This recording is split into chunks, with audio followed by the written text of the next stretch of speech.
Sepertinya aku mengerti. Qin Yichen berpikir, seperti yang dikatakan Bai Guanxing, jalan surga itu adil. Zhu Jiuyin terlahir sangat tirani. Ketika matanya terbuka, bahkan pembangkit tenaga listrik dari alam kaisar seperti kaisar setan berwajah seribu jatuh ke dalam reinkarnasi, tidak dapat mengatakan sepatah kata pun. Tetapi mereka memiliki keterbatasan sendiri, seperti matahari yang terik di atas 9 langit, sangat panas, menyinari bumi, tetapi sulit untuk memancarkan cahaya dingin. Hal yang sama berlaku untuk Jiuyin dari Lilin. Qin Yichen yakin bahwa jika dia diberi waktu ratusan juta tahun, pencapaian spasialnya pasti akan melampaui Jiuyin dari Lilin. Tapi, Lilin 9 Yin hanyalah nenek moyang penyihir waktu, dan masih ada ruang untuk nenek moyang penyihir Kaisar Jiang. Jadi nampaknya istana iblis kuno juga banyak yang kuat, berdiri dengan bangga. Lebih dari itu, meskipun nada suara Bai Guanxing datar, sulit untuk menenangkan diri di mata biru sedingin es itu. Jadi bisa dibayangkan kenapa makhluk yang didapat akan ditekan seperti itu dan menghabiskan waktu-waktu gelap yang tak terhitung jumlahnya. Benarkah mereka yang lahir saat langit terbuka merindukan semut yang mengaguminya? Bahkan di era primordial sebelum era primordial, itu disebut zaman kegelapan oleh makhluk yang diperoleh. Harga merobek zaman kegelapan tidak diragukan lagi beratnya. Bahkan leluhurmu harus melakukan yang terbaik, bahkan menghadapinya, dan berkompromi. Apalagi itu hanya tempat untuk bernafas. Setelah bertahun-tahun, zaman purba itu sudah ada sejak lama. Ketika Bai Guanxing mengatakan ini, dia tidak bisa menahan menggelengkan kepalanya secara diam-diam. Sayang sekali bahwa makhluk terlahir yang tak terhitung jumlahnya tidak mengenal diri mereka sendiri. Bahkan jika mereka dapat menyadari apa yang disebut kekuatan besar untuk menyelesaikan Dao, diri mereka ambisi yang benar adalah posisi Kaisar Surga. Kata-kata ini membuat Qin Yichen dan Kong Wu merasa terlalu tidak terduga. Mereka belum pernah mendengar kisah Bai Guanxing. Tetapi keduanya juga tahu bahwa putra Baize pasti telah menghadapi badai yang tak terbayangkan selama hidupnya. Bai Guanxing juga menyatukan pikirannya, tidak lagi mengalihkan pikirannya ke orang tua itu, melihat saat ini. Selanjutnya, Kaisar Rudong Taiyi dan Kaisar Jun, serta 12 penyihir leluhur, tidak berdiri diam.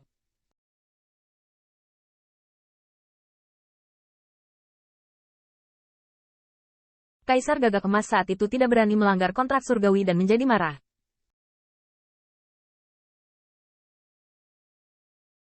Mereka juga semakin kuat, atau mereka berada di garis depan dunia ini. Mereka menciptakan dunia dan kekuatan yang lebih kuat. Bai Guanxing melihat mereka berdua tiba-tiba, dan matanya terlihat lega. Tentu tidak perlu menyakiti hati Dao karena kekuatannya. Menurutku, Human Rache memang cukup untuk disebut primata langit dan bumi, bukan bakatmu dan perkembangan lautan ilmu. Itu manusia. Plastisitas. Yah, mungkin itulah artinya.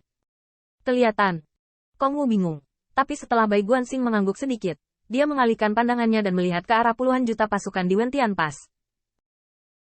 Ya, ras manusia lahir sangat lemah.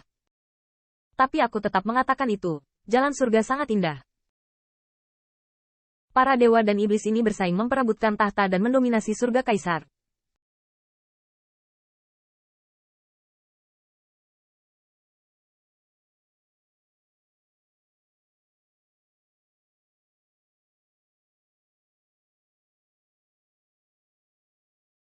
Mereka dilahirkan dengan tubuh yang kokoh dan kekuatan magis yang kuat. Keturunan yang mereka hasilkan dapat mewarisi darah, kekuatan dewa, dan penciptaan saluran dewa. Tetapi seperti halnya Lilin 9 Yin, mereka juga akan memiliki batasan. Meskipun batasan ini, yang mereka sebut batas, mungkin merupakan wilayah kekaisaran yang mereka kenali. Pembatasan dan batasan seperti itu sulit untuk mereka sentuh dalam hidup mereka. Jika demikian, maka batasan dan batasan itu setara dengan tidak ada. Setidaknya di mata mereka. Ketika Bai Guanxing mengatakan ini, dia benar-benar memiliki isyarat untuk menunjuk negara. Tetapi Qin Yichen mendengarkan dengan sangat serius, meskipun dia mendengarnya di kabut.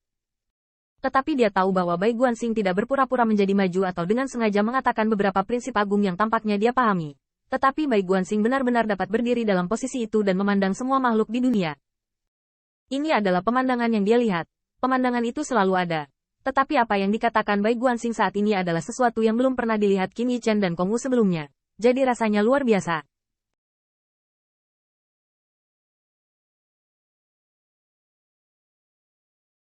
Bai Guanxing menarik napas dalam-dalam lagi.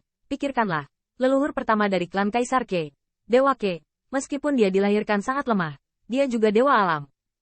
Dan umat manusia, sebelum Sui Wang terbangun, dia meminum darah dan terlihat seperti orang biadab. Tapi begitu Anda menyadari keberadaan langit dan bumi, kebangkitan ras manusia terlihat. Kong Wu mengangguk linglung. Sangat menyenangkan bisa membuat Putra Baize memberikan penilaian yang tinggi terhadap umat manusia. Sambil mengusap dagunya, Kong Wu mencoba yang terbaik untuk mencerna prinsip-prinsip agung Bai Guanxing dalam memandang dunia dengan prinsip surga dan surga. Tetapi dia tidak dapat menahan diri untuk tidak bertanya.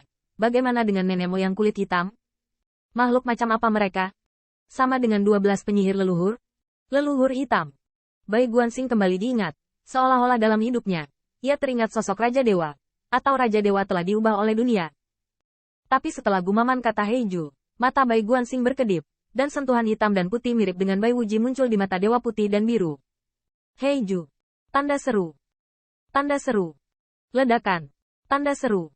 Tanda seru. Apa yang terjadi? Tiba-tiba, rambut putih Bai Guanxing berkibar, dan saat dia menyapu ke segala arah, rambut hitam muncul samar-samar. Qin Yichen dan keduanya tidak bisa menahan keterkejutan ketika mereka melihatnya. Dan Kong Wu buru-buru mencekik tangan dan kaki mantan. Qin Yichen juga siap melangkah maju untuk membantu. Tetapi tiba-tiba dia memikirkan sesuatu. Matanya berkedip, dan cahaya pisau tiba-tiba bersinar. Kong. Ledakan. Saat itu, Kong Wu tertegun. Matanya gemetar dan dia sedikit takut. Guan, saudara Guanxing, Tuan. Saya melihat telapak tangan Bai Guanxing dipadatkan dengan segel Bai Wutian, yang telah menghancurkan semua hukum warisan tertinggi dari klan Bai ini secara alami mudah dipahami setelah Putra Baize terbangun. Tetapi pada saat ini, segel Bai Wutian berhenti di alis Qin Yichen, dekat, dan segel tanpa hukum untuk memutus siklus masih berubah, memantulkan lapisan demi lapisan. Cahaya pedang Qin Yichen sudah ada di sarungnya di depannya. Jubah Bai Guanxing meledak, menampakkan sosok yang kuat dan ramping. Kong Wu ketakutan karena dia melihat telapak tangan di hati Bai Guanxing. Cetak telapak tangan hitam itu. Meski bekas telapak tangan sudah banyak menghilang, tetap saja seperti belatung tarsal, seolah sulit untuk disingkirkan apakah ia adalah Bai Guanxing atau Bai Qiankun. Mungkinkah, itu adalah cara yang ditinggalkan oleh leluhur kulit hitam yang membuat Bruder Guanxing kehilangan akal sehatnya dan hampir membunuh Tuan? Kong Wu mengaduk di tenggorokannya. Keduanya adalah saudara terbaiknya. Yang bisa dia lakukan hanyalah menahan mereka. Namun, wajah Qin Yichen sudah acuh tak acuh. Tetapi Bai Guanxing tidak senang, dan dia melirik Qin Yichen dengan keluhan. Dan kemudian mengeluarkan jubah dewa lainnya. Saya baik-baik saja. Perut Bai Guanxing penuh dengan sifat keras kepala, dan dia buru-buru menutupi jejak telapak tangan hitamnya saat berbicara. Qin Yichen tidak bisa menahan tawa ketika melihatnya. Lebih keras kepala dari tuanmu. Qin Yichen tidak dapat berhenti memikirkan jejak telapak tangan hitam di hati Bai Shouqiong. Pada awalnya Bai Guanxing juga menarik pakaian majikannya dengan paksa, sehingga ia harus diekspos.